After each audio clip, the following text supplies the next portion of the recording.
ਦਿਨਾਂ ਦੇ ਵਿੱਚ ਜਿਹੜਾ ਅਸੀਂ ਪ੍ਰਭੂ ਦਾ ਵਚਨ ਦੇਖ ਰਹੇ ਹਾਂ ਉਹ ਕਿ ਪ੍ਰਭੂ ਯਿਸੂ ਮੁਰਦਿਆਂ ਦੇ ਵਿੱਚੋਂ ਜੀ ਉੱਠੇ, ਮੌਤ ਦੇ ਉੱਤੇ ਜਿੱਤ ਪ੍ਰਾਪਤ ਕਰਕੇ ਜੀ ਉੱਠੇ, 40 ਦਿਨ ਆਪਣੇ ਚੇਲਿਆਂ ਦੇ ਨਾਲ ਰਹੇ ਔਰ ਫਿਰ ਸਵਰਗ ਦੇ ਵਿੱਚ ਉਠਾ ਲਏ ਗਏ। ਇੱਕ ਵਿਧੀ ਦੇ ਵਿੱਚ ਅਸੀਂ ਇਸ ਵਚਨ ਨੂੰ ਪਿਛਲੇ ਹਫ਼ਤਿਆਂ ਤੋਂ ਦੇਖਦੇ ਪਏ ਹਾਂ। ਪ੍ਰਭੂ ਯਿਸੂ ਮਸੀਹ ਦਾ ਆਉਣਾ, ਪ੍ਰਭੂ ਯਿਸੂ ਮਸੀਹ ਦੀ ਮੌਤ, ਪ੍ਰਭੂ ਯਿਸੂ ਮਸੀਹ ਦਾ ਮੁਰਦਿਆਂ ਦੇ ਵਿੱਚੋਂ ਜੀ ਉੱਠਣਾ। ਹੁਣ ਅਸੀਂ ਪਹੁੰਚ ਚੁੱਕੇ ਹਾਂ ਪ੍ਰਭੂ ਯਿਸੂ ਮਸੀਹ ਦਾ ਉਠਾਇਆ ਜਾਣਾ। ਪਿਛਲੇ ਹਫ਼ਤੇ ਅਸੀਂ ਇਹ ਦੇਖਿਆ ਸੀ ਕਿ ਪ੍ਰਭੂ ਯਿਸੂ ਮਸੀਹ ਜਿਸ ਵੇਲੇ ਉਠਾਏ ਗਏ ਤਾਂ ਸਵਰਗ ਦੇ ਵਿੱਚ ਕੀ ਹੋ ਰਿਹਾ। ਧਰਤੀ ਦੇ ਵਿੱਚੋਂ ਚੇਲਿਆਂ ਨੇ ਸਿਰਫ ਇਹ ਦੇਖਿਆ ਕਿ ਪ੍ਰਭੂ ਯਿਸੂ ਮਸੀਹ ਉਠਾਏ ਗਏ ਔਰ ਉਹ ਉਨੀ ਦੂਰੀ ਤੱਕ ਪ੍ਰਭੂ ਯਿਸੂ ਮਸੀਹ ਨੂੰ ਦੇਖ ਸਕੇ ਜਿੰਨੀ ਦੂਰੀ ਤੱਕ ਬੱਦਲ ਸੀ, ਔਰ ਉਸ ਤੋਂ ਬਾਅਦ ਬੱਦਲਾਂ ਨੇ ਢੱਕ ਲਿਆ। ਲੇਕਿਨ ਅਸੀਂ ਪ੍ਰਭੂ ਦੇ ਪਵਿੱਤਰ ਵਚਨ ਦੇ ਵਿੱਚੋਂ ਇਹ ਦੇਖਿਆ ਕਿ ਉਹੀ ਬੱਦਲ ਅਸੀਂ ਸਵਰਗ ਦੇ ਵਿੱਚ ਦੇਖਦੇ ਪਏ ਹਾਂ ਔਰ ਪ੍ਰਭੂ ਯਿਸੂ ਮਸੀਹ ਨੂੰ ਅਸੀਂ ਉਸ ਸਿੰਘਾਸਨ ਦੇ ਵੱਲ ਨੂੰ ਤੁਰਿਆ ਜਾਂਦਾ ਦੇਖਦੇ ਪਏ ਹਾਂ ਜੋ ਉਸ ਦੇ ਲਈ ਤਿਆਰ ਕੀਤਾ ਗਿਆ, ਔਰ ਉਸ ਨੂੰ ਉਸ ਸਿੰਘਾਸਨ ਦੇ ਉੱਤੇ ਬਿਠਾਇਆ ਗਿਆ ਔਰ ਉਸ ਨੂੰ ਸਾਰਾ ਆਦਰ, ਸਾਰਾ ਮਾਣ ਔਰ ਸਾਰੇ ਅਧਿਕਾਰ ਦਿੱਤੇ ਗਏ। That's the true meaning of ascension of the Lord. ਪ੍ਰਭੂ ਦੀ ਅਸੈਂਸ਼ਨ ਦਾ ਜਿਹੜਾ ਸੱਚਾ ਮਤਲਬ ਆ ਉਹ ਇਹ ਆ। ਇਸ ਕਰਕੇ ਪ੍ਰਭੂ ਦੀ ਅਸੈਂਸ਼ਨ ਨੂੰ ਮਸੀਹਤ ਦਾ ਚੌਥਾ ਪਿੱਲਰ ਕਿਹਾ ਜਾਂਦਾ। ਚੌਥਾ ਪਿੱਲਰ ਕਿਹਾ ਜਾਂਦਾ। ਪ੍ਰਭੂ ਯਿਸੂ ਮਸੀਹ ਜਿਸ ਵੇਲੇ ਧਰਤੀ ਤੋਂ ਉਠਾਏ ਗਏ ਤਾਂ ਦਾਨੀਅਲ ਪ੍ਰਭੂ ਯਿਸੂ ਮਸੀਹ ਦੇ ਜਨਮ ਤੋਂ 500 ਸਾਲ ਪਹਿਲਾਂ ਦੇਖਦਾ ਪਿਆ ਕਿ ਇੱਕ ਇਨਸਾਨ ਧਰਤੀ ਤੋਂ ਆ ਰਿਹਾ, ਉਠਾਇਆ ਆ ਰਿਹਾ ਬੱਦਲਾਂ ਦੇ ਵਿੱਚ ਆ, ਔਰ ਉਹ ਉਸ ਸਿੰਘਾਸਨ ਦੇ ਵੱਲ ਵੱਧਦਾ ਪਿਆ ਜਿਹੜਾ ਪ੍ਰਭੂ ਨੇ ਉਸ ਦੇ ਲਈ ਤਿਆਰ ਕੀਤਾ, ਔਰ ਉਸ ਸਿੰਘਾਸਨ ਤੇ ਉਸ ਨੂੰ ਬਿਠਾਇਆ ਗਿਆ ਔਰ ਉਸ ਨੂੰ ਸਾਰੇ ਅਧਿਕਾਰ ਦਿੱਤੇ ਗਏ। ਆਉਣ ਵਾਲੇ ਦਿਨਾਂ ਦੇ ਵਿੱਚ ਅਸੀਂ ਜਿਹੜੇ ਪ੍ਰਭੂ ਦੇ ਵਚਨ ਦੇ ਵਿੱਚੋਂ ਹਿੱਸੇ ਦੇਖਾਂਗੇ ਉਹ ਇਹ ਦੇਖਾਂਗੇ ਕਿ ਕਿਸ ਤਰ੍ਹਾਂ ਉਸ ਸਿੰਘਾਸਨ ਤੋਂ ਪ੍ਰਭੂ ਨੇ ਸਾਡੇ ਉੱਤੇ ਕਿਰਪਾ ਘੱਲੀ, ਉਸ ਸਿੰਘਾਸਨ ਤੋਂ ਉਸਨੇ ਪਵਿੱਤਰ ਆਤਮਾ ਘੱਲੀ ਔਰ ਸਾਡੇ ਵਿੱਚੋਂ ਸਾਡੇ ਭੈਣ ਭਰਾ ਜੋ ਪ੍ਰਭੂ ਦੇ ਵਚਨ ਦੇ ਵਿੱਚੋਂ ਉੱਠ ਰਹੇ ਆ, ਜੋ ਵਚਨ ਦੇ ਵਿੱਚ ਤਿਆਰੀ ਕਰ ਰਹੇ ਆ, ਜਿਨ੍ਹਾਂ ਨੂੰ ਪ੍ਰਭੂ ਦੀ ਕਿਰਪਾ ਦੇ ਨਾਲ ਜਿਨ੍ਹਾਂ ਨੇ ਬਾਈਬਲ ਕਾਲਜਾਂ ਦੇ ਵਿੱਚ ਸਟੱਡੀ ਕੀਤੀ ਆ, ਜਿਨ੍ਹਾਂ ਨੇ ਪ੍ਰਭੂ ਦਾ ਵਚਨ ਦੇਖਿਆ ਆ, ਇਹਨਾਂ ਦਿਨਾਂ ਦੇ ਵਿੱਚ ਮੇਰੀ ਕੋਸ਼ਿਸ਼ ਹੈ ਕਿ ਉਹਨਾਂ ਨੂੰ ਤਰਾਸ਼ਿਆ ਜਾਏ ਤਾਂ ਕਿ ਪ੍ਰਭੂ ਦੀ ਪੁਲਪਟ ਕਦੀ ਖਾਲੀ ਨਾ ਹੋਏ।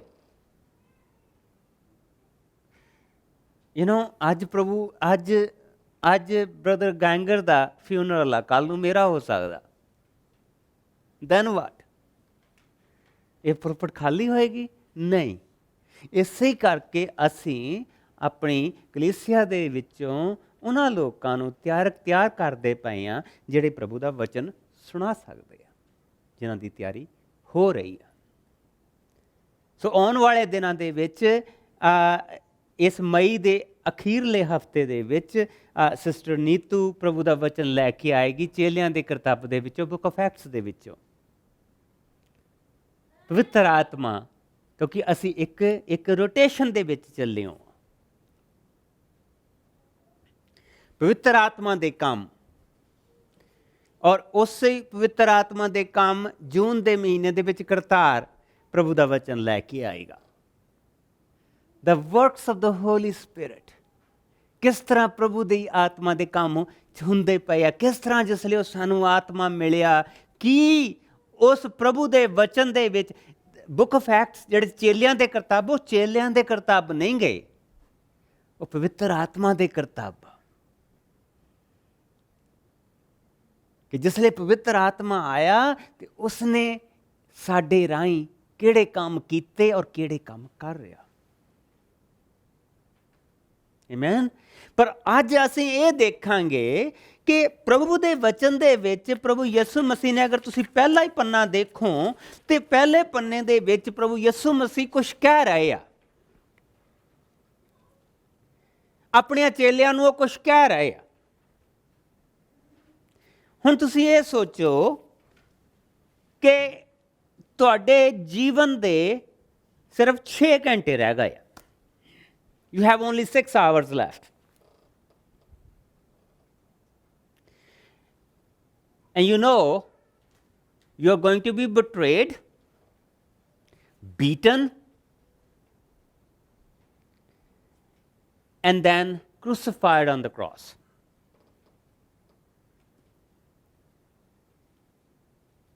ਤੁਹਾਡੇ ਜੀਵਨ ਦੇ ਸਿਰਫ 6 ਘੰਟੇ ਰਹਿ ਗਏ ਔਰ ਤੁਹਾਨੂੰ ਪਤਾ ਹੈ ਕਿ ਤੁਹਾਨੂੰ ਫੜਾਇਆ ਜਾਣਾ, ਮਾਰਿਆ ਜਾਣਾ, ਸਲੀਬੀ ਮੌਤ ਦਿੱਤੀ ਜਾਣੀ। ਕੀ ਕਰੋਗੇ?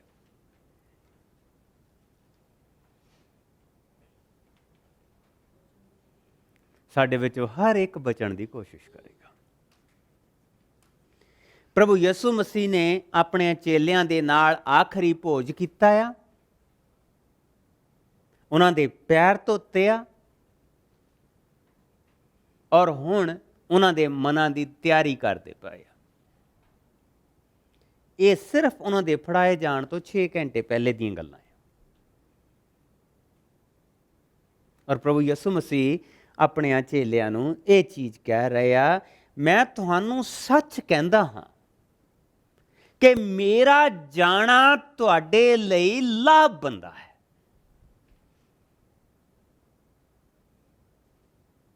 मेरा जाना तुहाडे लई लाभबंदा है, क्योंकि जेकर मैं ना जावांगा तां मददगार तुहाडे कोल नहीं आवेगा, पर जेकर मैं जावांगा तां ओह तुहाडे कोल आवेगा।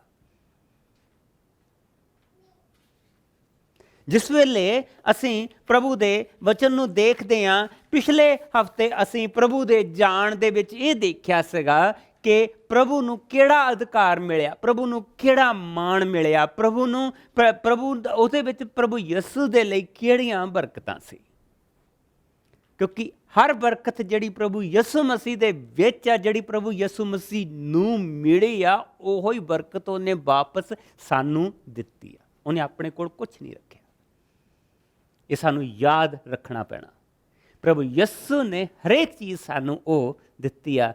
उसने क्या, जो कुछ मेरा वो सब कुछ तुहाडा, जो कुछ मेरे बाप दा वो सब कुछ मेरा, और जो कुछ मेरा वो सब कुछ तुहाडा। यह प्यार असी लाभ देखांगे। लाभ नंबर 1, प्रभु यसू मसीह दे उठाए जाण दे विच सानू की लाभ आ। पहला लाभ असी ये यूहन्ना दे 16वें भाव दे विच देखते हैं। जिसले यूहन्ना दा 16वां भाव असी पढ़ते हैं तो उत्थे लिखिया कि मैं तुहानू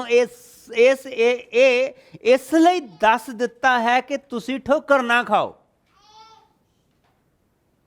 वो तुहानू प्रार्थना घरां दे विचों छेक देणगे, इत्थों तक कि तुहानू कतल करन वाला समझेगा कि वो परमेश्वर दी सेवा कर रहा है। ये काम ਉਹ ਇਸ ਲਈ ਕਰਨਗੇ ਕਿ ਨਾ ਤਾਂ ਉਹਨਾਂ ਨੇ ਪਿਤਾ ਨੂੰ ਪਛਾਣਿਆ ਅਤੇ ਨਾ ਹੀ ਮੈਨੂੰ। ਮੈਂ ਇਹ ਗੱਲਾਂ ਇਸ ਲਈ ਤੁਹਾਨੂੰ ਕਹੀਆਂ ਹਨ ਕਿ ਜਦੋਂ ਇਹਨਾਂ ਦਾ ਵੇਲਾ ਆਏ ਤਾਂ ਤੁਹਾਨੂੰ ਯਾਦ ਰਹੇ ਕਿ ਮੈਂ ਤੁਹਾਨੂੰ ਇਹਨਾਂ ਬਾਰੇ ਦੱਸ ਦਿੱਤਾ ਹੈ। ਕਿੱਥੇ ਹੈ ਤੁਹਾਡਾ ਯਿਸੂ ਜੇ ਉਹ ਜੀਂਦਾ? ਤਾਂ ਜੇ ਯਿਸੂ ਤੁਹਾਡਾ ਜੀਂਦਾ ਆ ਤਾਂ ਉਹ ਕਿੱਥੇ ਆ? ਇਸ ਲਈ ਇੱਦਾਂ ਦੀਆਂ ਗੱਲਾਂ ਸਾਨੂੰ ਕਹੀਆਂ ਜਾਣ, ਜਾਂ ਹੋਰ ਤਰ੍ਹਾਂ ਦੀਆਂ ਗੱਲਾਂ ਵੀ ਕਹੀਆਂ ਜਾਣ ਜਿਹੜੀਆਂ ਸਾਨੂੰ ਆਮ ਤੌਰ 'ਤੇ ਕਹੀਆਂ ਜਾਂਦੀਆਂ, ਤੇ ਕਹਿੰਦਾ ਤੁਹਾਨੂੰ ਯਾਦ ਰਹੇ। ਕਿੱਥੇ ਆ ਯਿਸੂ? ਮੈਂ ਤੁਹਾਨੂੰ ਆਰੰਭ ਤੋਂ ਇਹ ਗੱਲਾਂ ਨਾ ਦੱਸੀਆਂ ਕਿਉਂਕਿ ਮੈਂ ਤੁਹਾਡੇ ਨਾਲ ਸੀ। ਪਰ ਹੁਣ ਮੈਂ ਆਪਣੇ ਘੱਲਣ ਵਾਲੇ ਕੋਲ ਵਾਪਸ ਜਾ ਰਿਹਾ ਹਾਂ, ਪਰ ਤੁਹਾਡੇ ਵਿੱਚੋਂ ਕਿਸੇ ਨੇ ਮੇਰੇ ਤੋਂ ਨਾ ਪੁੱਛਿਆ ਕਿ ਤੂੰ ਕਿੱਥੇ ਜਾ ਰਿਹਾ ਹੈ, ਕਿਉਂਕਿ ਹੁਣ ਮੈਂ ਤੁਹਾਨੂੰ ਇਹ ਗੱਲਾਂ ਦੱਸ ਦਿੱਤੀਆਂ ਹਨ ਅਤੇ ਤੁਹਾਡਾ ਦਿਲ ਸ਼ੋਕ ਦੇ ਨਾਲ ਭਰ ਗਿਆ ਹੈ। ਪਰ ਮੈਂ ਤੁਹਾਨੂੰ ਸੱਚ ਕਹਿੰਦਾ ਹਾਂ, ਪ੍ਰਭੂ ਕਹਿੰਦੇ, ਮੈਂ ਤੁਹਾਨੂੰ ਸੱਚ ਕਹਿੰਦਾ ਹਾਂ ਕਿ ਮੇਰਾ ਜਾਣਾ ਤੁਹਾਡੇ ਲਈ ਲਾਭਬੰਦਾ ਹੈ, ਕਿ ਮੈਂ ਜਾ ਰਿਹਾ ਹਾਂ, ਕਿਉਂਕਿ ਜੇਕਰ ਮੈਂ ਨਾ ਜਾਵਾਂਗਾ ਤਾਂ ਮਦਦਗਾਰ ਤੁਹਾਡੇ ਕੋਲ ਨਹੀਂ ਆਵੇਗਾ, ਪਰ ਜੇਕਰ ਮੈਂ ਜਾਵਾਂਗਾ ਤਾਂ ਮੈਂ ਉਸ ਨੂੰ ਤੁਹਾਡੇ ਕੋਲ ਘੱਲਾਂਗਾ। ਸੋ ਸਵਰਗ ਤੋਂ ਮਦਦਗਾਰ, ਲਾਭ ਨੰਬਰ 1, ਪ੍ਰਭੂ ਦਾ ਸਵਰਗ ਦੇ ਵਿੱਚ ਜਾਣ ਦਾ ਸਾਨੂੰ ਪਹਿਲਾ ਲਾਭ ਇਹ ਆ ਕਿ ਮਦਦਗਾਰ, ਸਵਰਗ ਤੋਂ ਮਦਦਗਾਰ ਸਾਡੇ ਲਈ ਆਇਆ। We have a helper। ਸਾਡੇ ਹਰ ਇੱਕ ਜਨ ਦੇ ਕੋਲ, ਜਿਹੜਾ ਇੱਥੇ ਬੈਠਾ, ਜਿਸ ਨੇ ਪ੍ਰਭੂ ਦੇ ਕੋਲ ਆਪਣੇ ਪਾਪਾਂ ਦੀ ਮਾਫੀ ਮੰਗੀ ਆ, ਜੋ ਪ੍ਰਭੂ ਯਿਸੂ ਦੇ ਵਿੱਚ ਆ, ਉਸ ਦੇ ਕੋਲ ਮਦਦਗਾਰ ਆ। ਅਗਰ ਉਹ ਇਨਸਾਨ ਨਮਰ ਆ ਤੇ ਉਹ ਮਦਦਗਾਰ ਉਸ ਦੇ ਲਈ ਕੰਮ ਕਰਦਾ।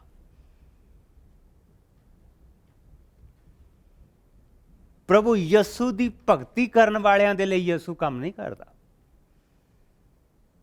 He only work for the humble, ਜਿਹੜੇ ਨਮਰ, ਜਿਹੜੇ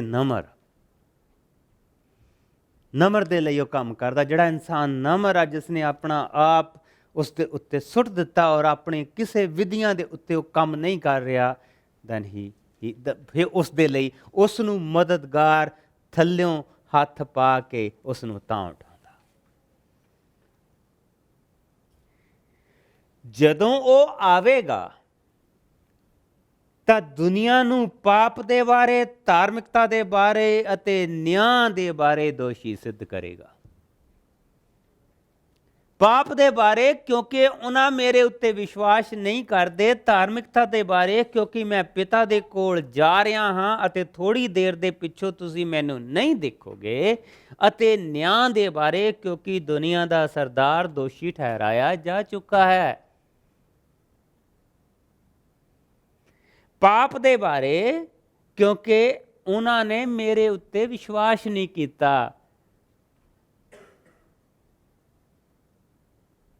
ਬਾਪ ਨੇ ਸੰਸਾਰ ਦੇ ਨਾਲ ਇੰਨਾ ਪਿਆਰ ਕੀਤਾ ਕਿ ਉਸਨੇ ਆਪਣਾ ਇਕਲੌਤਾ ਪੁੱਤਰ ਦੇ ਦਿੱਤਾ। ਇਸੇ ਅਗਰ ਮਸੀਹਤ ਨੂੰ ਸਮਝਣਾ ਕੋਈ ਬਹੁਤਾ ਔਖਾ ਨਹੀਂ ਇਨਸਾਨ ਦੇ ਲਈ। ਮਸੀਹਤ ਨੂੰ ਆਪਣੀ ਜ਼ਿੰਦਗੀ ਦੇ ਵਿੱਚ ਲੈਣਾ ਇਨਸਾਨ ਦੇ ਲਈ ਕੋਈ ਔਖਾ ਨਹੀਂ, ਕਿਉਂਕਿ ਪਰਮੇਸ਼ਵਰ ਨੇ ਸਾਰੀਆਂ ਕੰਧਾਂ ਢਾ ਦਿੱਤੀਆਂ। ਪਰਮੇਸ਼ਵਰ ਦੇ ਪਿਆਰ ਦੀਆਂ ਇਸ ਵਚਨ ਦੇ ਵਿੱਚੋਂ ਮੈਂ ਪਿਆਰ ਦੀਆਂ ਉਸ ਦੀਆਂ ਥੋੜ੍ਹੀਆਂ ਜਿਹੀਆਂ ਆਇਤਾਂ ਤੁਹਾਨੂੰ ਦਿੱਤੀਆਂ, ਔਰ ਇਹ ਥੋੜ੍ਹੀਆਂ ਜਿਹੀਆਂ ਆਇਤਾਂ ਦੁਨੀਆ ਦੇ ਹਰ ਧਰਮ ਗ੍ਰੰਥ ਨੂੰ ਚੈਲੰਜ ਕਰਦੀਆਂ ਪਈਆਂ ਕਿ ਮੈਨੂੰ ਇੰਨਾ ਪਿਆਰ ਦਿਖਾਓ ਪਰਮੇਸ਼ਵਰ ਦਾ। ਜਿਹੜੇ ਮੈਂ ਤੁਹਾਨੂੰ ਇਹ 5 ਪੰਨਿਆਂ ਦੇ ਵਿੱਚ ਦਿੱਤਾ, ਇੰਨਾ ਹੀ ਪਿਆਰ ਕੋਈ ਦਿਖਾ ਦੇਵੇ ਜਿਹੜਾ ਇਨਸਾਨ ਦੇ ਨਾਲ ਕੀਤਾ ਹੋਵੇ ਕਿਸੇ ਵੀ ਧਰਮ ਗ੍ਰੰਥ ਦੇ ਵਿੱਚ। ਸਭ ਕਰਮ ਨੂੰ ਰੋਂਦੇ, ਤੇਰਾ ਕਰਮ, ਤੇਰਾ ਕਰਮ, ਤੇਰਾ ਕਰਮ, ਤੇਰਾ ਕਰਮ। ਤੇਰੇ ਵਿੱਚ ਤੇ ਪਰਮੇਸ਼ਰ ਦੇ ਵਿੱਚ ਇੱਕ ਕੰਧ ਆ ਜਿਹੜੀ ਢੱਠ ਨਹੀਂ ਸਕਦੀ।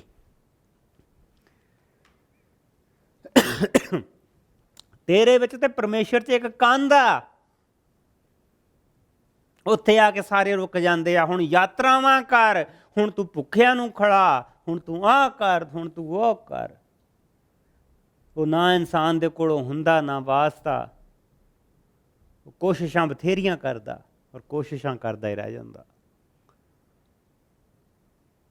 ਪਰ ਜਿੱਦਾਂ ਦਾ ਤੂੰ ਹੈ ਉੱਦਾਂ ਦਾ ਤੂੰ ਮੇਰੇ ਕੋਲ ਆ ਜਾ, ਮੈਂ ਤੈਨੂੰ ਸਵੀਕਾਰ ਕਰੂੰਗਾ। ਉਹ ਤੁਹਾਨੂੰ ਇੱਥੋਂ ਹੀ ਮਿਲੇਗਾ, ਹੋਰ ਨਹੀਂ ਕਿਤੋਂ ਵੀ ਮਿਲੇਗਾ। ਇਸੇ ਵਚਨ ਦੇ ਵਿੱਚੋਂ ਮਿਲੇਗਾ। ਪਾਪ ਦੇ ਬਾਰੇ ਮੈਂ ਆਇਆ ਪਰ ਮੈਨੂੰ ਸਵੀਕਾਰ ਨਹੀਂ ਕੀਤਾ। ਉਹਨਾਂ ਨੇ ਆਪਣੀ ਧਾਰਮਿਕਤਾ ਨੂੰ ਲੈ ਕੇ ਫਿਰਦੇ ਰਹੇ। ਅਸੀਂ ਧਰਮੀ ਹਾਂ, ਆਪਣੀ ਧਾਰਮਿਕਤਾ ਦੇ ਵਿੱਚ ਉਹ ਬਣੇ ਰਹੇ। ਮੈਂ ਆਇਆ, ਮੈਨੂੰ ਉਹਨਾਂ ਨੇ ਸਵੀਕਾਰ ਨਹੀਂ ਕੀਤਾ। ਦੂਸਰਾ ਉਸਨੇ ਕਿਹਾ ਧਾਰਮਿਕਤਾ ਦੇ ਬਾਰੇ, ਹੁਣ ਧਾਰਮਿਕਤਾ ਉਹਨਾਂ ਦੇ ਕੋਲ ਬਹੁਤ ਸੀਗੀ ਨਾ, ਧਾਰਮਿਕਤਾ ਦੇ ਬਾਰੇ, ਕਿਉਂਕਿ ਮੈਂ ਪਿਤਾ ਦੇ ਕੋਲ ਜਾ ਰਿਹਾ ਹਾਂ ਔਰ ਥੋੜ੍ਹੀ ਦੇਰ ਦੇ ਪਿੱਛੋਂ ਤੁਸੀਂ ਮੈਨੂੰ ਫਿਰ ਨਹੀਂ ਦੇਖੋਗੇ। ਕਹਿਣ ਦਾ ਕੀ ਮਤਲਬ ਕਿ ਮੈਂ ਇਸ ਧਰਤੀ ਤੇ ਆਇਆ, ਜੋ ਕੁਛ ਮੇਰੇ ਬਾਰੇ ਲਿਖਿਆ ਗਿਆ ਉਹ ਸਭ ਪੂਰਾ ਹੋਇਆ। ਔਰ ਉਸ ਦੇ ਵਿੱਚ ਇੱਕ ਚੀਜ਼ ਹੋਰ ਵੀ ਲਿਖੀ ਗਈ ਆ ਕਿ ਮੈਂ ਇਸ ਧਰਤੀ ਤੋਂ ਉਠਾਇਆ ਜਾਊਂਗਾ ਔਰ ਬਾਪ ਦੀ ਹਜ਼ੂਰੀ ਦੇ ਵਿੱਚ ਜਾਊਂਗਾ। ਉਹ ਸੰਪੂਰਨਤਾ ਨੂੰ ਵੀ ਉਹਨਾਂ ਨੇ ਸਵੀਕਾਰ ਨਹੀਂ ਕਰਨਾ। That's what he is saying. ਔਰ ਤੀਸਰੀ ਚੀਜ਼, ਕਿਉਂਕਿ ਸਲੀਬੀ ਮੌਤ ਦੇ ਉੱਤੇ ਪ੍ਰਭੂ ਯਿਸੂ ਮਸੀਹ ਨੇ ਮੌਤ ਨੂੰ ਮੌਤ ਦਿੱਤੀ। He gave death to the death on the cross.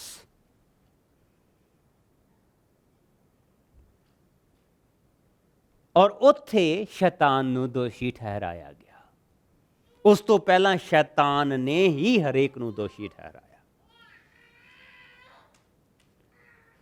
ਉਸ ਤੋਂ ਪਹਿਲਾਂ ਹਰ ਇੱਕ ਦੀ ਮੌਤ ਨੂੰ ਸ਼ੈਤਾਨ ਨੇ ਹੀ ਦੋਸ਼ੀ ਠਹਿਰਾਇਆ। ਸਿਰਫ ਇਹੋ ਹੀ ਇੱਕ ਮੌਤ ਸੀ ਜਿੱਥੇ ਸ਼ੈਤਾਨ ਦੋਸ਼ੀ ਠਹਿਰਾਇਆ ਗਿਆ, ਕਿਉਂਕਿ ਪ੍ਰਭੂ ਯਿਸੂ ਮਸੀਹ ਦੀ ਜਿਹੜੀ ਮੌਤ ਸੀ ਉਹਦੇ ਤੇ ਨਾ ਤਾਂ ਕੋਈ ਇਨਸਾਨ ਔਰ ਨਾ ਉਸ ਸਮੇਂ ਦਾ ਕੋਈ ਧਰਮ ਔਰ ਨਾ ਉਸ ਸਮੇਂ ਦਾ ਲਾ ਉਹਨਾਂ ਉੱਤੇ ਕਿਸੇ ਵੀ ਕਿਸਮ ਦਾ ਕਲੰਕ ਸਾਬਤ ਨਹੀਂ ਹੋਇਆ। ਉਹ ਨੇਕ ਕਲੰਕ ਨੂੰ ਸਲੀਬੀ ਮੌਤ ਹੋਈ ਸੀ। ਇਸ ਕਰਕੇ ਸ਼ੈਤਾਨ ਦੋਸ਼ੀ ਠਹਿਰਾਇਆ ਗਿਆ। ਸਮਝ ਆ ਗਈ? These are the three things। ਪ੍ਰਭੂ ਯਿਸੂ ਕਹਿ ਰਹੇ ਆ, ਇਸ ਕਰਕੇ ਜਿਸ ਵੇਲੇ ਉਹ ਬੱਦਲਾਂ 'ਚ ਉਠਾਏ ਗਏ ਆ, ਇਸ ਕਰਕੇ ਇਹਨਾਂ ਚੀਜ਼ਾਂ ਦੇ ਕਰਕੇ ਉਹਨਾਂ ਨੂੰ ਉਹ ਸਿੰਘਾਸਨ ਮਿਲਿਆ ਜਿਹੜਾ ਖਾਲੀ ਸੀ, ਜਿਹੜਾ ਤਿਆਰ ਕੀਤਾ ਗਿਆ ਸੀ, ਜਿਹੜਾ ਧਰਤੀ ਦੀਆਂ ਨੀਹਾਂ ਤੋਂ ਪਹਿਲਾਂ ਤਿਆਰ ਕੀਤਾ ਗਿਆ ਸੀ ਉਹਨਾਂ ਦੇ ਲਈ। ਕਹਿੰਦਾ ਮੈਂ ਤੁਹਾਨੂੰ ਬਹੁਤ ਕੁਝ ਹੋਰ ਵੀ ਕਹਿਣਾ ਹੈ, ਪਰ ਤੁਹਾਡੇ ਕੋਲ ਸਹਿਨ ਕਰਨ ਦੀ ਸ਼ਕਤੀ ਨਹੀਂ। ਅਸਲ ਦੇ ਵਿੱਚ ਲਿਖਿਆ ਤੁਹਾਡੇ ਕੋਲ ਸਮਝਣ ਦੀ ਸ਼ਕਤੀ ਨਹੀਂ। ਤੁਹਾਡੇ ਕੋਲ ਇੰਨਾ ਹੈ ਨਹੀਂ ਮਾਦਾ ਅੰਦਰ ਹਾਲੇ, ਤੁਹਾਡੇ ਕੋਲ ਸਹਿਣ ਦੀ ਸ਼ਕਤੀ ਨਹੀਂ। ਪਰ ਜਦੋਂ ਸੱਤ ਦਾ ਆਤਮਾ ਆਵੇਗਾ, ਉਹ ਸੰਪੂਰਨ ਸੱਤ ਦੇ ਵੱਲ ਲੈ ਚੱਲੇਗਾ। ਉਹ ਆਪਣੇ ਵੱਲੋਂ ਕੁਝ ਨਹੀਂ ਬੋਲੇਗਾ, ਪਰ ਉਹ ਉਹੀ ਕਹੇਗਾ ਜੋ ਸੁਣੇਗਾ ਅਤੇ ਅੱਗੇ ਹੋਣ ਵਾਲੀਆਂ ਗੱਲਾਂ ਤੁਹਾਨੂੰ ਦੱਸੇਗਾ। ਉਹ ਤੁਹਾਨੂੰ ਉਸ ਰਾਹ ਤੇ ਲੈ ਕੇ ਚੱਲੇਗਾ ਜਿਹੜਾ ਤੁਹਾਡੇ ਲਈ ਠੀਕ ਆ। ਉਹ ਤੁਹਾਨੂੰ ਦੱਸੇਗਾ ਕਿ ਮੇਰੇ ਬੱਚੇ ਇੱਧਰ ਨੂੰ ਨਾ ਚੱਲ, ਇਹ ਤੇਰੇ ਲਈ ਨਹੀਂ। This is not for you. ਜੋ ਤੇ ਮੈਂ ਚੱਲੂੰਗਾ ਤੇ ਉਹ ਮੇਰੀ ਆਪਣੀ ਮੁਸੀਬਤ ਹੋਏਗੀ। ਫਿਰ ਮੈਂ ਜਿਹਨੂੰ ਮਰਜ਼ੀ ਬਲੇਮ ਕਰਾਂ। ਉਹ ਦੱਸੇਗਾ, ਉਹ ਤੁਹਾਨੂੰ ਅੱਗੇ ਲੈ ਕੇ ਚੱਲੇਗਾ, ਉਹ ਸੱਤ ਦੇ ਵੱਲ ਲੈ ਕੇ ਚੱਲੇਗਾ। ਉਹ ਉਹੀ ਦੱਸੇ, ਕਹਿੰਦਾ ਉਹ ਮੇਰੀ ਹੀ ਵਡਿਆਈ ਕਰੇਗਾ। ਨਾ ਹਮੇਸ਼ਾ ਯਾਦ ਰੱਖੋ, ਅਸੀਂ ਬਹੁਤ ਸਾਰੀਆਂ ਚੀਜ਼ਾਂ ਦੇ ਵਿੱਚ ਇਹਨਾਂ ਖਾਸ ਕਰਕੇ ਇਹਨਾਂ ਅਖੀਰੀ ਦਿਨਾਂ ਦੇ ਵਿੱਚ ਜਦੋਂ ਵਚਨ ਦਾ ਕਾਲ ਆ, ਆਮੋਸ ਨਬੀ ਦੇ 8ਵੇਂ ਭਾਵ ਦੀ 11ਵੀਂ ਆਇਤ ਦੇ ਵਿੱਚ ਇਹ ਕਿਹਾ ਗਿਆ ਕਿ ਉਹਨਾਂ ਦਿਨਾਂ ਦੇ ਵਿੱਚ ਪ੍ਰਭੂ ਕਾਲ ਲੈ ਕੇ ਆਏਗਾ। ਅਖੀਰਲੇ ਦਿਨਾਂ ਦੇ ਵਿੱਚ ਉਹ ਰੋਟੀ ਤੇ ਪਾਣੀ ਦਾ ਕਾਲ ਨਹੀਂ ਹੋਏਗਾ, ਪਰ ਪ੍ਰਭੂ ਦੇ ਵਚਨ ਦਾ ਕਾਲ ਹੋਏਗਾ। ਲੋਕ ਦੌੜੇ ਫਿਰਨਗੇ, ਬੇਹੋਸ਼ ਹੋ ਕੇ ਡਿੱਗਣਗੇ, ਪਰ ਉਹਨਾਂ ਨੂੰ ਕੁਝ ਨਹੀਂ ਮਿਲੇਗਾ। ਇਹ ਸਾਰੇ ਡਰਾਮੇ ਅਸੀਂ ਅੱਜ ਦੇਖਦੇ ਪਏ ਹਾਂ। ਬਚੋ ਇਹਨਾਂ ਚੀਜ਼ਾਂ ਤੋਂ। ਪਵਿੱਤਰ ਆਤਮਾ ਸਾਨੂੰ ਇਸ ਕਰਕੇ ਨਹੀਂ ਦਿੱਤਾ ਗਿਆ ਕਿ ਅਸੀਂ ਪਵਿੱਤਰ ਆਤਮਾ ਦੀ ਵਰਸ਼ਿਪ ਕਰੀਏ। ਵਰਸ਼ਿਪ ਦੇ ਯੋਗ ਇੱਕੋ ਹੀ ਨਾਮ ਆ, ਉਹ ਯਿਸੂ ਨਾਮ ਆ, ਹੋਰ ਕੋਈ ਨਾਮ ਨਹੀਂ। ਕਿਉਂਕਿ ਇੱਥੇ ਵਚਨ ਦੇ ਵਿੱਚ ਪ੍ਰਭੂ ਯਿਸੂ ਇਹ ਕਹਿ ਰਹੇ ਆ ਕਿ ਉਹ ਤੁਹਾਨੂੰ ਉਹੀ ਦੱਸੇਗਾ। ਅਤੇ ਉਹ ਮੇਰੀ ਹੀ ਵਡਿਆਈ ਕਰੇਗਾ, ਕਿਉਂਕਿ ਜੋ ਕੁਝ ਮੇਰਾ ਹੈ ਉਹ ਲਏਗਾ, ਤੁਹਾਨੂੰ ਦੱਸੇਗਾ, ਅਤੇ ਸਭ ਕੁਝ ਜੋ ਪਿਤਾ ਦਾ ਹੈ ਉਹ ਮੇਰਾ ਹੀ ਹੈ। ਇਸੇ ਕਾਰਨ ਮੈਂ ਕਿਹਾ ਕਿ ਆਤਮਾ ਜੋ ਕੁਝ ਮੇਰਾ ਹੈ ਲਏਗਾ, ਤੁਹਾਨੂੰ ਦੱਸੇਗਾ, ਤੁਹਾਨੂੰ ਦੇਵੇਗਾ।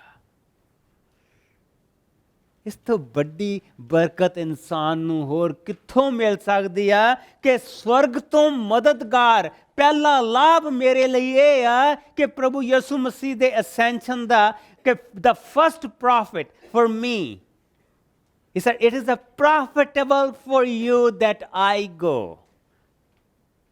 The first prophet for me, that there is a helper from above for me.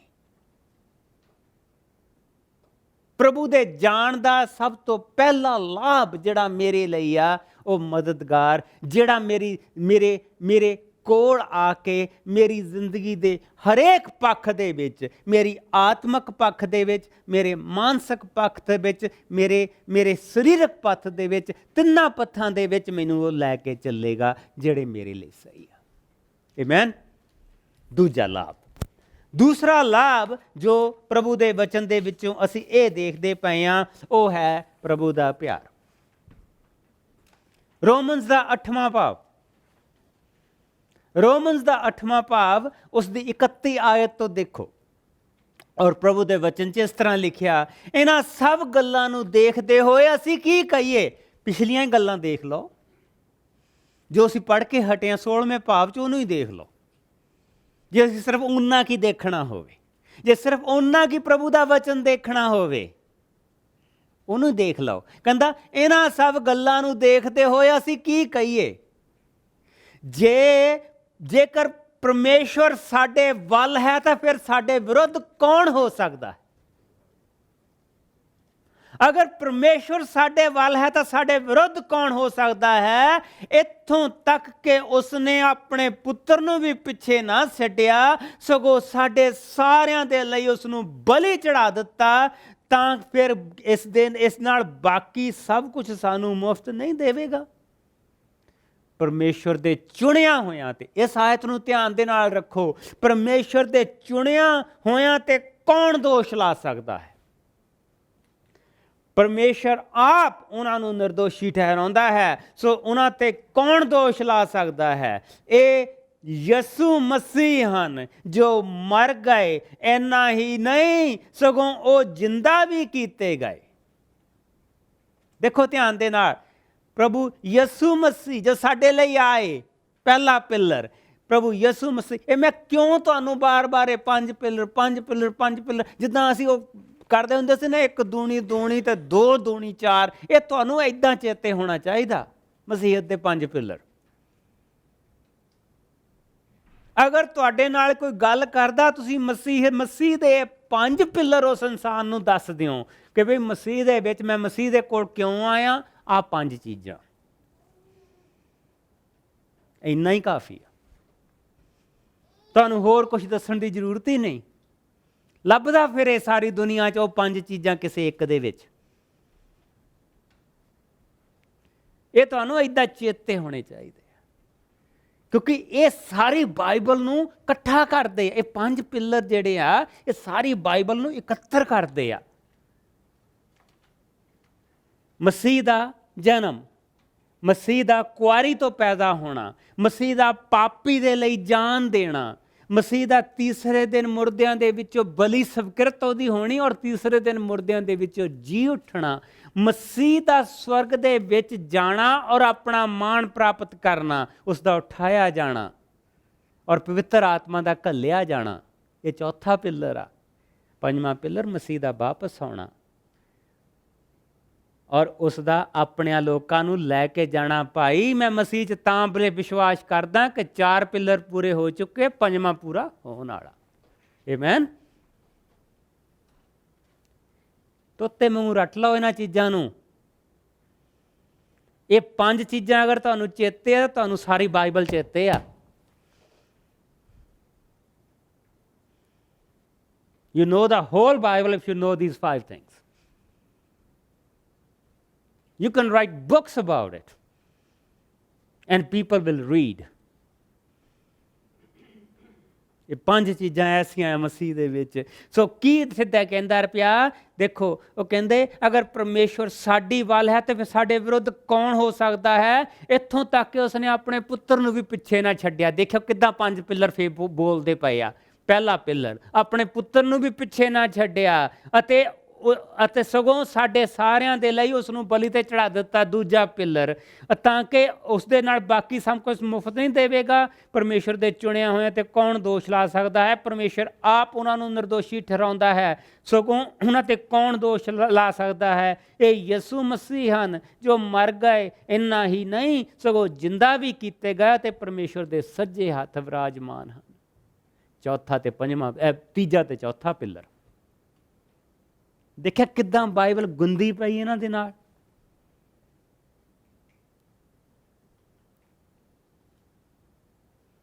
It's just like a fabric, just like a fabric. ਇਹ 5 ਪਿੱਲਰ ਫੈਬਰਿਕ ਦੇ ਵਾਂਗੂ ਚੱਲਦੇ ਸਾਰੀ ਬਾਈਬਲ ਦੇ ਵਿੱਚ। ਚੇਤੇ ਕਰ ਲਓ, ਬੜੀ ਬਰਕਤ ਹੋਏਗੀ। ਦੇਖੋ ਫਿਰ ਕੀ ਵਚਨ ਚ ਕਹਿ ਰਿਹਾ, ਪਰਮੇਸ਼ਰ ਆਪ ਉਹਨਾਂ ਨੂੰ ਨਿਰਦੋਸ਼ੀ ਠਹਿਰਾਉਂਦਾ ਹੈ, ਸੋ ਉਹਨਾਂ ਤੇ ਕੌਣ ਦੋਸ਼ ਲਾ ਸਕਦਾ ਹੈ। ਇਹ ਯਿਸੂ ਮਸੀਹ ਹਨ ਜੋ ਮਰ ਗਏ, ਇੰਨਾ ਹੀ ਨਹੀਂ ਸਗੋਂ ਜਿੰਦਾ ਵੀ ਕੀਤੇ ਗਏ ਅਤੇ ਪਰਮੇਸ਼ਰ ਦੇ ਸੱਜੇ ਹੱਥ ਵਿਰਾਜਮਾਨ ਹਨ। ਹੁਣ ਉਹ ਸਾਡੇ ਲਈ ਪਰਮੇਸ਼ਰ ਦੇ ਅੱਗੇ ਪ੍ਰਾਰਥਨਾ ਕਰਦੇ ਹਨ। ਸਾਡਾ ਪਹਿਲਾ ਪ੍ਰਭੂ ਯਿਸੂ ਮਸੀਹ ਦਾ ਸਵਰਗ ਦੇ ਵਿੱਚ ਜਾਣਾ, ਸਵਰਗ ਤੋਂ ਸਾਡੇ ਲਈ ਮਦਦਗਾਰ ਘੱਲਣਾ। ਦੂਸਰਾ ਲਾਭ ਸਾਡੇ ਲਈ ਹੈ ਕਿ ਸਵਰਗ ਦੇ ਵਿੱਚ ਸਾਡੇ ਲਈ ਇੱਕ ਮਦਦਗਾਰ ਬੈਠਾ ਆ।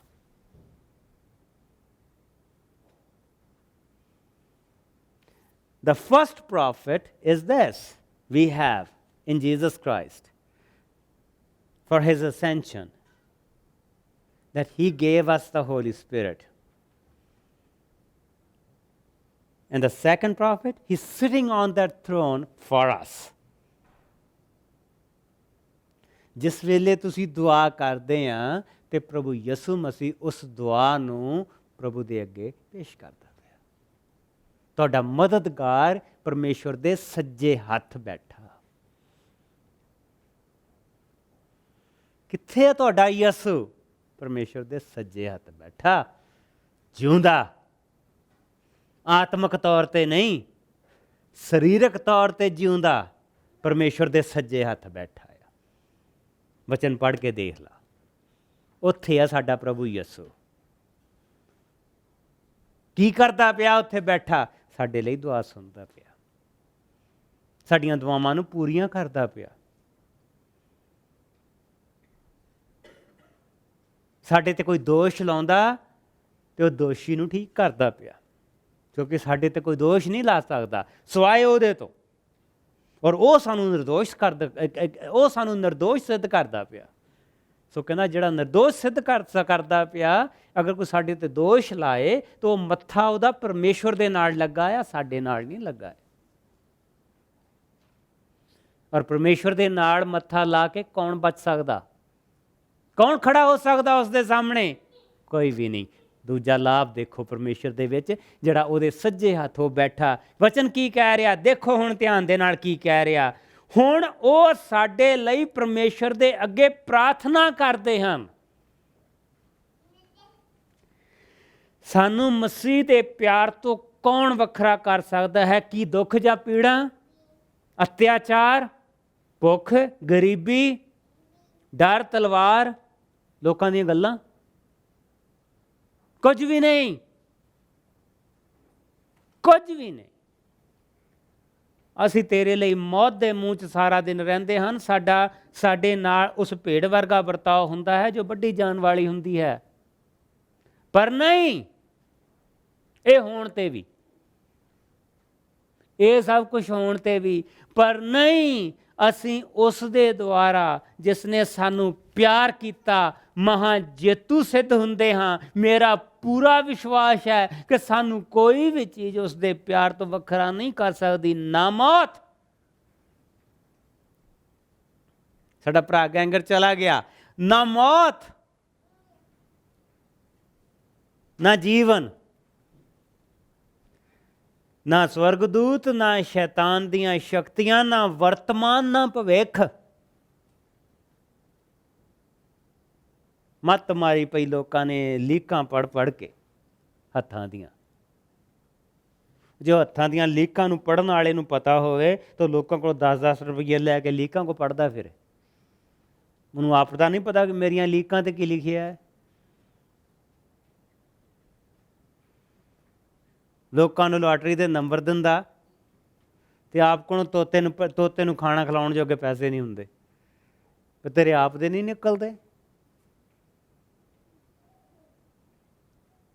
ਧਿਆਨ ਦੇ ਨਾਲ ਦੇਖੋ, ਸਾਨੂੰ ਮਸੀਹ ਦੇ ਇਸ ਲਾਭ ਤੋਂ ਕੋਈ ਵੱਖਰਾ ਨਹੀਂ ਕਰ ਸਕਦਾ। ਇਸ ਪਿਆਰ ਦੇ ਲਾਭ ਤੋਂ ਕੋਈ ਵੱਖਰਾ ਨਹੀਂ ਕਰ ਸਕਦਾ। ਨਾ ਮੌਤ,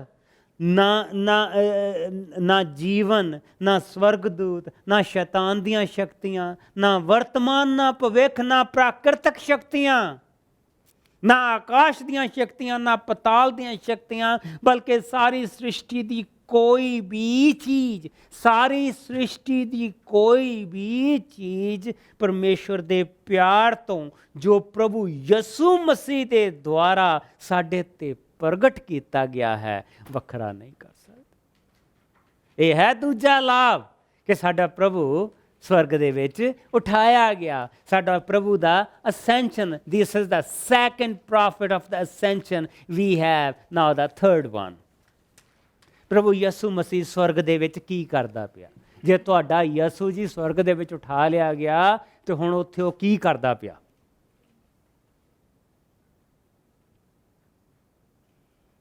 ਉੱਥੇ ਉਹ ਕੀ ਕਰਦਾ ਪਿਆ? ਸਾਡਾ ਯਿਸੂ ਜੇ ਸਵਰਗ ਦੇ ਵਿੱਚ ਉਠਾਇਆ ਗਿਆ ਤਾਂ ਸਾਡੇ ਲਈ ਮਦਦਕਾਰ ਘੱਲਦਾ ਪਿਆ। ਨੰਬਰ 1, ਸਾਡਾ ਯਿਸੂ ਜੇ ਸਵਰਗ ਦੇ ਵਿੱਚ ਉਠਾਇਆ ਗਿਆ ਤੇ ਉਹ ਉੱਥੇ ਬੈਠਾ ਸਾਡੇ ਲਈ ਸਾਡੀ ਦੁਆਵਾਂ ਨੂੰ ਸੁਣਦਾ ਔਰ ਸਾਡੀਆਂ ਦੁਆਵਾਂ ਨੂੰ ਪੇਸ਼ ਕਰਦਾ ਪਿਆ। ਔਰ ਸਾਨੂੰ ਹਰ ਤਰ੍ਹਾਂ ਦੀ ਰੁਕਾਵਟਾਂ ਨੂੰ ਦੂਰ ਕਰਕੇ ਪਰਮੇਸ਼ਵਰ ਦੇ ਪਿਆਰ ਦੇ ਵਿੱਚ ਸਾਨੂੰ ਵਧਾ ਰਿਹਾ। ਤੀਸਰੀ ਚੀਜ਼, ਉਹ ਸਾਡੇ ਲਈ ਜਗ੍ਹਾ ਜਿੱਥੋਂ ਸਾਡੀ ਮਦਦ ਆਉਂਦੀ ਆ, ਉੱਥੋਂ ਮਦਦਗਾਰ ਘੱਲਿਆ, ਉੱਥੇ ਸਾਡੀ ਮਦਦ ਕੀਤੀ ਜਾ ਰਹੀ ਆ। ਦੈਨ ਵਾਟ ਅਬਾਊਟ ਉੱਥੇ ਕੀ ਸਾਡੇ ਲਈ ਜਗ੍ਹਾ ਵੀ ਤਿਆਰ ਕੀਤੀ ਜਾਏਗੀ ਜਿੱਥੋਂ ਸਾਡੀ ਮਦਦ ਆਉਂਦੀ ਪਈ ਆ? ਅਗਰ ਕੈਨੇਡਾ ਦੇ ਵਿੱਚ ਬੈਠਾ ਕੋਈ ਬੰਦਾ ਕਿਸੇ ਨੂੰ ਸਾਡੇ ਲਈ ਉੱਥੇ ਇੰਡੀਆ ਘੱਲ ਦੇਵੇ ਤਾਂ ਉੱਥੇ ਜਾ ਕੇ ਉਹ ਸਾਡਾ ਕੰਮ ਬਣਵਾ ਦੇਵੇ, ਜਾਂ ਇੱਥੋਂ ਬੈਠ ਕੇ ਉੱਥੇ ਸਾਨੂੰ 4 ਪੈਸੇ ਘੱਲ ਦੇਵੇ ਤਾਂ ਸਾਡੀ ਮਦਦ ਕਰ ਦੇਵੇ। ਪਰ ਜੇ ਕੋਈ ਸਾਨੂੰ ਇੱਥੇ ਬੁਲਾ ਹੀ ਲਵੇ ਔਰ ਇੱਥੇ ਬੁਲਾ ਕੇ ਕਵੇ ਕਿ ਆਹ ਤੁਹਾਡੇ ਰਹਿਣ ਦੀ ਜਗ੍ਹਾ, ਆਹ ਤੁਹਾਡੀ ਜਵਾਬ ਆ, ਫਿਰ ਮੇਰੀ ਗੱਲ ਸਮਝ ਆਈ ਮੈਂ ਕੀ ਕਹਿਣਾ ਪਿਆ? ਦੇਖੋ ਤੀਜਾ ਲਾਭ, ਪ੍ਰਭੂ ਯਿਸੂ ਕੀ ਕਹਿ ਰਹੇ ਆ। ਸਿਰਫ 6 ਘੰਟੇ ਪਹਿਲਾਂ, ਇਸ ਤੋਂ ਪਹਿਲਾਂ ਉਹਨਾਂ ਦੀ ਸਲੀਬੀ ਮੌਤ ਹੋਈ ਹੈ। ਤੁਹਾਡਾ ਦਿਲ ਨਾ ਘਬਰਾਏ, ਤੁਹਾਡਾ ਦਿਲ ਨਾ ਘਬਰਾਏ। ਪਰਮੇਸ਼ਵਰ ਉੱਤੇ ਭਰੋਸਾ ਰੱਖੋ ਤੇ ਮੇਰੇ ਉੱਤੇ ਵੀ। ਮੇਰੇ ਪਿਤਾ ਦੇ ਘਰ ਦੇ ਵਿੱਚ ਬਹੁਤ ਰਹਿਣ ਵਾਲੀਆਂ ਥਾਵਾਂ ਹਨ। ਜੇਕਰ ਨਾ ਹੁੰਦੀਆਂ ਤਾਂ ਮੈਂ ਤੁਹਾਨੂੰ ਕਹਿੰਦਾ ਕਿ ਮੈਂ ਤੁਹਾਡੇ ਲਈ ਥਾਂ ਤਿਆਰ ਕਰਨ ਦੇ ਲਈ ਜਾ ਰਿਹਾ ਹਾਂ। ਸੋ ਜੇਕਰ ਮੈਂ ਜਾ ਕੇ ਤੁਹਾਡੇ ਲਈ ਥਾਂ ਤਿਆਰ ਕਰਾਂ ਤਾਂ ਮੈਂ ਵਾਪਸ ਆਵਾਂਗਾ ਅਤੇ ਤੁਹਾਨੂੰ ਆਪਣੇ ਕੋਲ ਲੈ ਜਾਵਾਂਗਾ, ਜੋ ਜਿੱਥੇ ਮੈਂ ਹੋਵਾਂ ਤੁਸੀਂ ਵੀ ਹੋਵੋ। ਜਿੱਥੇ ਮੈਂ ਹੋਵਾਂ ਤੁਸੀਂ ਵੀ ਹੋਵੋ। ਕਰਮਾਂ ਦੇ ਹਿਸਾਬ ਦੇ ਨਾਲ ਨਹੀਂ, ਪਿਆਰ ਦੇ ਕਰਕੇ। ਕਰਮਾਂ ਦੇ ਹਿਸਾਬ ਦੇ ਨਾਲ ਤਾਂ ਬੰਦਾ ਇੱਥੇ ਤੱਕ ਪਹੁੰਚ ਹੀ ਨਹੀਂ ਸਕਦਾ। ਪਿਆਰ ਦੇ ਕਰਕੇ, ਪ੍ਰਭੂ ਦੇ ਪਿਆਰ ਦੇ ਕਰਕੇ ਕਹਿੰਦਾ ਜਿੱਥੇ ਮੈਂ ਹੋਵਾਂ ਤੁਸੀਂ ਵੀ ਹੋਵੋ। ਜਿੱਥੇ ਮੈਂ ਜਾ ਰਿਹਾ ਹਾਂ ਤੁਸੀਂ ਉੱਥੇ ਦਾ ਰਾਹ ਜਾਣਦੇ ਹੋ। ਥੋਮਾ ਨੇ ਯਿਸੂ ਨੂੰ ਕਿਹਾ, ਪ੍ਰਭੂ ਜੀ ਅਸੀਂ ਤਾਂ ਇਹ ਵੀ ਨਹੀਂ ਜਾਣਦੇ ਹੋ ਕਿ ਤੁਸੀਂ ਕਿੱਥੇ ਜਾ ਰਹੇ ਹੋ, ਤਾਂ ਅਸੀਂ ਉਸ ਦਾ ਰਾਹ ਕਿਸ ਤਰ੍ਹਾਂ ਜਾਣ ਸਕਦੇ ਹਾਂ? ਯਿਸੂ ਨੇ ਉੱਤਰ ਦਿੱਤਾ, ਮੈਂ ਹੀ ਰਾਹ ਹਾਂ, ਮੈਂ ਹੀ ਸੱਚ ਅਤੇ ਮੈਂ ਹੀ ਜੀਵਨ ਹਾਂ। ਮੇਰੇ ਤੋਂ ਬਿਨਾਂ ਕੋਈ ਵੀ ਪਿਤਾ ਦੇ ਕੋਲ ਨਹੀਂ ਪਹੁੰਚ ਸਕਦਾ। ਜੇਕਰ ਤੁਸੀਂ ਮੈਨੂੰ ਜਾਣਦੇ ਹੋ ਤਾਂ ਮੇਰੇ ਪਿਤਾ ਨੂੰ ਵੀ ਜਾਣਦੇ ਹੋ, ਪਰ ਹੁਣ ਤੁਸੀਂ ਮੈਨੂੰ ਜਾਣਦੇ ਹੋ ਅਤੇ ਉਸ ਦਾ ਦਰਸ਼ਨ ਵੀ ਕਰ ਚੁੱਕੇ ਹੋ। ਫਿਲਿਪਸ ਨੇ ਉਹਨਾਂ ਨੂੰ ਕਿਹਾ, ਪ੍ਰਭੂ ਜੀ ਸਾਨੂੰ ਪਿਤਾ ਦੇ ਦਰਸ਼ਨ ਕਰਵਾ ਦਿਓ, ਸਾਡੇ ਲਈ ਇੰਨਾ ਹੀ ਬਹੁਤ ਹੈ। ਯਿਸੂ ਨੇ ਉਸ ਨੂੰ ਕਿਹਾ, ਫਿਲਿਪਸ ਮੈਂ ਤੁਹਾਡੇ ਨਾਲ ਇੰਨੇ ਸਮੇਂ ਤੋਂ ਰਹਿ ਰਿਹਾ ਹਾਂ, ਤੁਸੀਂ ਮੈਨੂੰ ਨਹੀਂ ਜਾਣਿਆ? ਜਿਸ ਨੇ ਮੇਰੇ ਦਰਸ਼ਨ ਕੀਤੇ ਹਨ ਉਸਨੇ ਪਿਤਾ ਦੇ ਦਰਸ਼ਨ ਕੀਤੇ ਹਨ। ਤੂੰ ਕਿਸ ਤਰ੍ਹਾਂ ਕਹਿੰਦਾ ਹੈ ਕਿ ਸਾਨੂੰ ਪਿਤਾ ਦੇ ਦਰਸ਼ਨ ਕਰਵਾਓ? ਜਿਹੜੀ ਥਾਂ ਸਾਡੇ ਲਈ ਤਿਆਰ ਕੀਤੀ ਗਈ ਆ, ਜਿਸ ਲਈ ਅਸੀਂ ਰੈਵੋਲੂਸ਼ਨ ਦਾ 21ਵਾਂ ਭਾਵ ਪੜ੍ਹਦੇ ਹਾਂ, the 21st chapter of Revelation, this is the place he prepared for us। ਔਰ ਵਚਨ 'ਚ ਲਿਖਿਆ, ਇਸ ਦੇ ਪਿੱਛੋਂ ਮੈਂ ਇੱਕ ਨਵਾਂ ਆਕਾਸ਼ ਅਤੇ ਨਵੀਂ ਧਰਤੀ ਦੇਖੀ, ਕਿਉਂਕਿ ਪਹਿਲਾ ਆਕਾਸ਼ ਤੇ ਪਹਿਲੀ ਧਰਤੀ ਲੋਪ ਹੋ ਚੁੱਕੇ ਸਨ, ਸਮੁੰਦਰ ਦੀ ਕੋਈ ਹੋਂਦ ਨਾ ਰਹੀ। ਮੈਂ ਪਵਿੱਤਰ ਸ਼ਹਿਰ ਅਰਥਾਤ ਨਵੇਂ ਜਰੂਸਲਮ ਨੂੰ ਸਵਰਗ ਦੇ ਪਰਮੇਸ਼ਰ ਦੇ ਕੋਲੋਂ ਹੇਠਾਂ ਆਉਂਦੇ ਦੇਖਿਆ, ਅਤੇ ਇਸ ਤਰ੍ਹਾਂ ਤਿਆਰ ਸੀ ਜਿਸ ਤਰ੍ਹਾਂ ਇੱਕ ਦੁਲਹਨ ਆਪਣੇ ਪਤੀ ਦੇ ਲਈ ਸਜੀ ਹੋਵੇ। ਮੈਂ ਉੱਚੀ ਆਵਾਜ਼ ਤਖਤ ਤੋਂ ਆਉਂਦੀ ਸੁਣੀ, ਜੋ ਕਹਿ ਰਹੀ ਸੀ, ਦੇਖੋ ਪਰਮੇਸ਼ਰ ਆਪ ਹੁਣ ਮਨੁੱਖਾਂ ਦੇ ਵਿਚਕਾਰ ਰਹਿਣ ਦੇ ਲਈ ਆ ਰਿਹਾ ਹੈ। ਉਹ ਆਪ ਹੁਣ ਉਹਨਾਂ ਦੇ ਵਿਚਕਾਰ ਰਹੇਗਾ। ਉਹ ਉਸ ਦੇ ਆਪਣੇ ਲੋਕ ਹੋਣਗੇ, ਉਹ ਉਹਨਾਂ ਦੇ ਨਾਲ ਰਹੇਗਾ ਅਤੇ ਉਹ ਉਹਨਾਂ ਦਾ ਪਰਮੇਸ਼ਰ ਹੋਵੇਗਾ। ਉਹ ਆਪ ਉਹਨਾਂ ਦੀਆਂ ਅੱਖਾਂ ਦੇ ਸਭ ਅਥਰੂ ਪੂੰਝੇਗਾ। ਤਦ ਮੌਤ ਅਤੇ ਕਿਸੇ ਤਰ੍ਹਾਂ ਦਾ ਸੋਗ ਜਾਂ ਰੋਣਾ ਜਾਂ ਪੀੜਾ ਨਹੀਂ ਹੋਣਗੀਆਂ। ਦੇਖੋ ਪਹਿਲੀਆਂ ਸਭ ਚੀਜ਼ਾਂ ਖਤਮ ਹੋ ਗਈਆਂ। ਤਖਤ ਤੇ ਜੋ ਬੈਠਾ ਸੀ ਬੋਲਿਆ, ਦੇਖ ਮੈਂ ਸਭ ਕੁਝ ਨਵਾਂ ਬਣਾ ਰਿਹਾ ਹਾਂ। ਤੂੰ ਇਹ ਵਚਨ ਲਿਖ, ਕਿਉਂਕਿ ਇਹ ਵਿਸ਼ਵਾਸ ਦੇ ਯੋਗ ਅਤੇ ਸੱਚਾ ਹੈ। ਤਦ ਉਸਨੇ ਅੱਗੇ ਮੈਨੂੰ ਕਿਹਾ, ਉਹ ਪੂਰਾ ਹੋ ਗਿਆ। ਮੈਂ ਆਦਿ ਅਤੇ ਅੰਤ ਹਾਂ, ਮੈਂ ਸ਼ੁਰੂ ਅਤੇ ਆਖਰ ਹਾਂ। ਮੈਂ ਉਸ ਨੂੰ ਜੋ ਤਿਹਾਇਆ ਹੈ ਜੀਵਨ ਦੇ ਪਾਣੀ ਦੇ ਚਸ਼ਮੇ ਤੋਂ ਪੀਣ ਦੇ ਲਈ ਮੁਫਤ ਦਊਂਗਾ। ਮੈਂ ਪਪੀਹੇ ਦੀ ਤਰ੍ਹਾਂ ਪਿਆਸਾਂ ਪ੍ਰਭੂ। ਇੱਕ ਅੰਮ੍ਰਿਤ ਦੀ ਬੂੰਦ ਹੀ ਕਿਤੇ ਮੇਰੇ ਸਿਰ ਦੇ ਵਿੱਚ ਪੈ ਜਾਵੇ ਤਾਂ ਮੇਰੀ ਤ੍ਰਿਪਤੀ ਹੋ ਜਾਏਗੀ। ਇਨਸਾਨ ਦੀ ਜਾਤ ਪਪੀਹੇ ਦੇ ਵਾਂਗ ਪਿਆਸੀ ਤੁਰੀ ਫਿਰਦੀ ਪਈ ਆ। ਉਹ ਕਹਿੰਦਾ ਜਿਹੜਾ ਪਿਆਸਾ ਹੋਏਗਾ ਉਸ ਨੂੰ ਮੈਂ ਆਪਣੇ ਚਸ਼ਮੇ ਤੋਂ ਬੂੰਦ ਨਹੀਂ, ਮੈਂ ਆਪਣੇ ਚਸ਼ਮੇ ਤੋਂ ਪੀਣ ਨੂੰ ਦਊਂਗਾ। ਉਹ ਚਸ਼ਮਾ ਜੋ ਉਸਦੇ ਤਖਤ ਦੇ ਥੱਲਿਓਂ ਨਿਕਲਦਾ, ਉਹ ਚਸ਼ਮਾ ਜੋ ਅਸੀਂ ਪਿਛਲੇ ਹਫ਼ਤੇ ਦੇਖਿਆ ਸੀ, ਜੋ ਉਸਦੇ ਤਖਤ ਦੇ ਥੱਲਿਓਂ ਨਿਕਲਦਾ। ਕਹਿੰਦਾ ਮੈਂ ਉਹਨਾਂ ਨੂੰ ਉਸ ਤਖਤ ਪੀਣ ਦਊਂਗਾ। ਕਿਉਂ? ਮੈਂ ਆਦਿ ਅਤੇ ਅੰਤ ਹਾਂ, ਮੈਂ ਸ਼ੁਰੂ ਅਤੇ ਆਖਰ ਹਾਂ। ਮੈਂ ਉਸ ਨੂੰ ਜੋ ਤਿਹਾਇਆ ਹੈ ਜੀਵਨ ਦੇ ਪਾਣੀ ਦੇ ਚਸ਼ਮੇ ਤੋਂ ਪੀਣ ਤੋਂ ਮੁਫਤ ਦੇਵਾਂਗਾ। ਉਹ ਜੋ ਜਿੱਤ ਪ੍ਰਾਪਤ ਕਰਦਾ ਹੈ ਉਹ ਸਭ ਚੀਜ਼ਾਂ ਪ੍ਰਾਪਤ ਕਰੇਗਾ। ਤਦ ਮੈਂ ਉਸ ਦਾ ਪਰਮੇਸ਼ਰ ਹੋਵਾਂਗਾ ਤੇ ਉਹ ਮੇਰਾ ਪੁੱਤਰ ਹੋਵੇਗਾ। ਭਾਈ ਇਹ ਹੈ ਤੀਸਰਾ ਲਾਭ।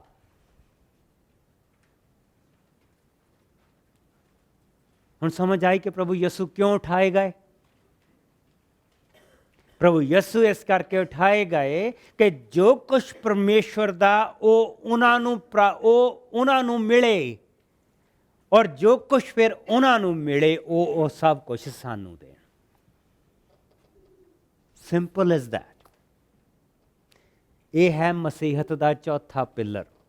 ਅਗਲੇ ਹਫ਼ਤੇ ਪੰਤੇਕੋਸਤ, ਅਗਲੇ ਹਫ਼ਤੇ ਅਗਲੇ ਸੰਡੇ ਪੈਂਟੀਕੋਸਤ ਦਾ ਤਿਉਹਾਰ ਆ ਕਿ ਪਵਿੱਤਰ ਆਤਮਾ ਇਨਸਾਨ ਦੀ ਜਾਤ ਨੂੰ ਪ੍ਰਾਪਤ ਹੋਈ ਸੀ। ਇਨਸਾਨ ਦੀ ਜਾਤ ਮੰਦਰ ਬਣੀ ਸੀ। ਦੁਨੀਆ ਦੇ ਵਿੱਚ ਇਸ ਵੇਲੇ ਘੱਟ ਤੋਂ ਘੱਟ ਵੀ 3 ਬਿਲੀਅਨ ਕ੍ਰਿਸਚਨ ਆ, ਅਗਰ ਅਸੀਂ ਸਾਰੀਆਂ ਡਿਨੋਮੀਨੇਸ਼ਨਾਂ ਨੂੰ ਗਿਣ ਲਈਏ। ਪਰ ਬਾਈਬਲ ਦੇ ਵਿੱਚ ਲਿਖਿਆ, ਬਾਈਬਲ ਦੇ ਵਿੱਚ ਉਸਾਰਿਆ, ਬਾਈਬਲ ਦੇ ਤਰੀਕੇ ਦਾ ਬਣਾਇਆ ਸਾਡੇ ਕੋਲ ਇੱਕ ਵੀ ਮੰਦਰ ਹੈ ਨਹੀਂ। ਕਿਉਂ? ਕਿਉਂਕਿ ਸਾਨੂੰ ਜ਼ਰੂਰਤ ਹੀ ਨਹੀਂ ਉਹ ਮੰਦਰ ਬਣਾਉਣ ਦੀ। ਸਾਨੂੰ ਉਹ ਮੰਦਰ ਬਣਾਉਣ ਦੀ ਜ਼ਰੂਰਤ ਹੀ ਨਹੀਂ। ਅਗਲੇ ਹਫ਼ਤੇ ਦਾ ਜਿਹੜਾ ਤਿਉਹਾਰ ਆ ਉਹ ਇਹ ਤਿਉਹਾਰ ਆ ਕਿ ਇਨਸਾਨ ਨੂੰ ਪਰਮੇਸ਼ਵਰ ਨੇ, ਇੱਕ ਪਾਪੀ ਇਨਸਾਨ ਨੂੰ ਆਪਣੇ ਖੂਨ ਦੇ ਨਾਲ ਧੋ ਕੇ ਉਸਨੇ ਪਵਿੱਤਰ ਆਤਮਾ ਦੇ ਕੇ ਮੰਦਰ ਬਣਾਇਆ ਸੀ। ਤੁਸੀਂ ਉਸ ਨੂੰ ਕਿੱਦਾਂ ਮਨਾਉਣਾ ਚਾਹੁੰਦੇ ਹੋ? ਕੀ ਕਰਨਾ ਤੁਸੀਂ ਅਗਲੇ ਹਫ਼ਤੇ, ਕੀ ਕਰਨਾ ਮੰਗਦੇ, ਕਿੱਦਾਂ ਮਨਾਓਗੇ? ਪੰਤੇਕੋਸਤ ਦਾ ਤਿਉਹਾਰ ਕਿੱਦਾਂ ਮਨਾਓਗੇ? ਇਹ ਹੁਣ ਤੁਸੀਂ ਆਪਸ 'ਚ ਸਲਾਹ ਕਰ ਲਓ, ਕਿਉਂਕਿ ਮਸੀਹਤ ਦੇ ਵਿੱਚ ਇਸ ਤੋਂ ਵੱਡਾ ਤਿਉਹਾਰ, ਪ੍ਰਭੂ ਯਿਸੂ ਮਸੀਹ ਦੇ ਜਨਮ ਤੋਂ ਬਾਅਦ, ਉਹਦੇ ਮੁਰਦਿਆਂ ਤੋਂ ਜੀ ਉੱਠਣ ਤੋਂ ਬਾਅਦ, ਇਸ ਤੋਂ ਵੱਡਾ ਤਿਉਹਾਰ ਮਸੀਹਤ ਦੇ ਵਿੱਚ ਹੋਰ ਕੋਈ ਹੈ ਨਹੀਂ। ਪੈਂਟੀਕੋਸਟ, ਪੰਤੇਕੋਸਤ ਦਾ ਤਿਉਹਾਰ ਕਿੱਦਾਂ ਮਨਾਓਗੇ ਅਗਲਾ ਹਫ਼ਤਾ, ਇਹ ਤੁਹਾਡੇ 'ਤੇ ਡਿਪੈਂਡ ਕਰਦਾ। ਆਪਣੇ ਆਲੇ ਦੁਆਲੇ ਦੇਖੋ ਕਿਹੜੇ ਭੈਣ ਭਰਾ ਅੱਜ ਨਹੀਂ ਆਏ, make sure they are here next week, ਕਿ ਉਹ ਜਾਣ ਸਕਣ ਕਿ ਉਹ ਕੌਣ ਆ। ਆਮੇਨ।